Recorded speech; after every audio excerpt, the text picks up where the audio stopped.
उत्तर प्रदेश के रामपुर जिले में हुई एक अधिवक्ता रामपुर बार एसोसिएशन के सदस्य फारूक अहमद खान की हत्या के विरोध में वाराणसी कचहरी परिसर में अधिवक्ताओं ने न्यायिक कार्य से विरत रहकर जोरदार प्रदर्शन किया। सुबह से ही बड़ी संख्या में अधिवक्ता कचहरी परिसर में एकत्र हुए और सरकार के खिलाफ नारेबाजी करते हुए अपना आक्रोश प्रकट किया। इस दौरान कचहरी का कामकाज भी प्रभावित रहा। अधिवक्ताओं ने कहा कि प्रदेश में लगातार वकीलों पर हमले और हत्या जैसी घटनाएं सामने आ रही हैं, जिससे अधिवक्ता समाज में भय और असुरक्षा का माहौल है। प्रदर्शन के दौरान वक्ताओं ने एक स्वर में अधिवक्ता प्रोटेक्शन एक्ट को जल्द से जल्द लागू करने की मांग की। बता दें कि प्रदर्शन के दौरान अधिवक्ताओं ने सरकार को चेतावनी दी कि यदि उनकी मांगों पर शीघ्र कार्रवाई नहीं की गई तो आंदोलन को और व्यापक रूप दिया जाएगा। अंत में अधिवक्ताओं ने दिवंगत अधिवक्ता को श्रद्धांजलि अर्पित करते हुए 2 मिनट का मौन रखकर उनकी आत्मा की शांति के लिए प्रार्थना की।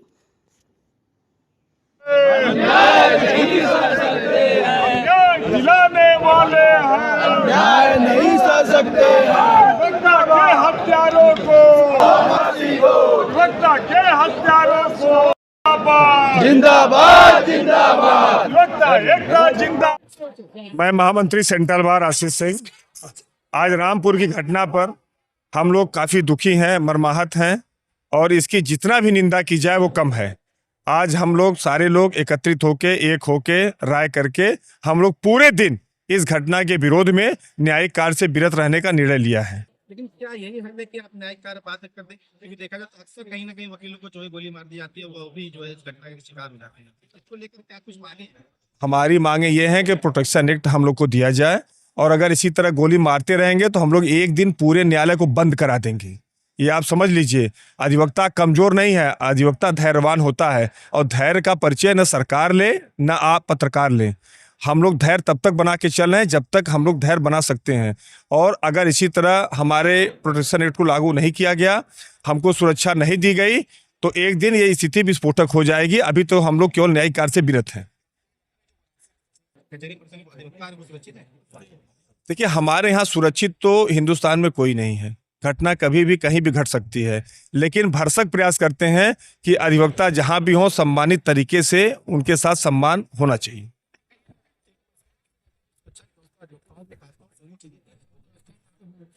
यहाँ नहीं भैया, कहीं नहीं है। आप बताइए, डॉक्टर को है, कर्मचारी को प्रोटेक्शन एक्ट है, लेकिन हमको नहीं है। क्यों नहीं है भैया? क्यों नहीं है? तो हम भी तो इसी देश के नागरिक हैं, तो हमें मिलना चाहिए और यही मांग हमारी है। Thank you. मैं आशीष कुमार पाठक, एडवोकेट वाराणसी। आशीष जी, आज आप लोग हड़ताल किए हैं, क्या है पूरा मामला? ये देखिए, हम लोगों के यहाँ आज जो हड़ताल दी सेंट्रल बार एसोसिएशन और दी बनारस बार एसोसिएशन, दोनों लोगों ने मिल करके संयुक्त रूप से आज हड़ताल पारित किया कि दिनांक 12/2/26 ईस्वी को हम लोग आज संपूर्ण दिवस न्यायिक कार्य से विरत है। मामला यह है कि रामपुर में एक फारूक खान वकील साहब थे, उनको कल गोली मार दिया गया था। अब देखा जाए तो कहीं भी अधिवक्ता हो सुरक्षित नहीं है। अभी यहाँ महमूदगंज में कल की ही घटना है, बनारस में ही महमूदगंज में एक सलीम प्रताप सिंह वकील साहब थे, उनको भी उनके पड़ोसियों ने काफी बुरी तरह मारा पीटा है। वो भी उनका मुकदमा लिखा गया भेलूपुर थाने में। तो ये निरंतर नित्य प्रतिदिन प्रक्रियाएं बढ़ती जा रही हैं, ये घटनाएं बढ़ती जा रही हैं। कई बार सरकार से और अपनी बार से और प्रशासन से कई बार शिकायत की गई, लेकिन कोई सुनने को तैयार नहीं है। या धीरे धीरे ये घटनाएं बढ़ती जा रही हैं और लगातार किसी न किसी जिले में गोली मारने की सूचना, मारपीट की सूचना। अभी देखा जाए तो सोनभद्र में टोल प्लाजा पे मारपीट और बाराबंकी में टोल प्लाजा पे मारपीट। ये दिन प्रतिदिन घटनाएं बढ़ती जा रही है, लेकिन सरकार इस पर सुध नहीं ले रही है। क्या मांग करते हैं हम? देखिए, आपके चैनल के माध्यम से मैं आपसे एक माननीय मुख्यमंत्री जी से कहना चाहता हूं कि जिस तरीके से माननीय योगी जी ने जब शपथ ग्रहण किया, उस समय यह हम लोगों के लिए वादा किया गया था कि जहां तक होगा हम लोग ये जो गुंडा राज धीरे धीरे बढ़ता जा रहा है, आपराधिक प्रवृत्तियां लोगों में बढ़ती जा रही हैं, दिन प्रतिदिन घटनाएं बढ़ती जा रही हैं, तो इस पर रोकथाम लगेगा। लेकिन हमको जहां तक लग रहा है कि यह मामला धीरे धीरे फेल होता जा रहा है, कहीं तक कोई सुरक्षित नहीं है। जब बताइए कचहरी में अधिवक्ता ही सुरक्षित नहीं है, तो तो अधिवक्ता आम जनमानस को, अपने वादिकारियों को किस तरीके से न्याय दिला पाएगा, उसकी पैरवी कैसे कर पाएगा। अब देखिए, देखा जाता है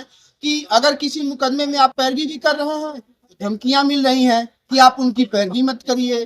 तो देखा जाए तो दिन प्रतिदिन घटनाएं बढ़ती जा रही हैं। हम आपके चैनल के माध्यम से यही निवेदन करना चाहेंगे कि माननीय योगी जी से कि आप इस पर थोड़ा सा विशेष रूप से ध्यान दे करके जो अधिवक्ता प्रोटेक्शन एक्ट लागू करने की मांग हम लोगों की चल रही है, उसको पारित कराया जाए।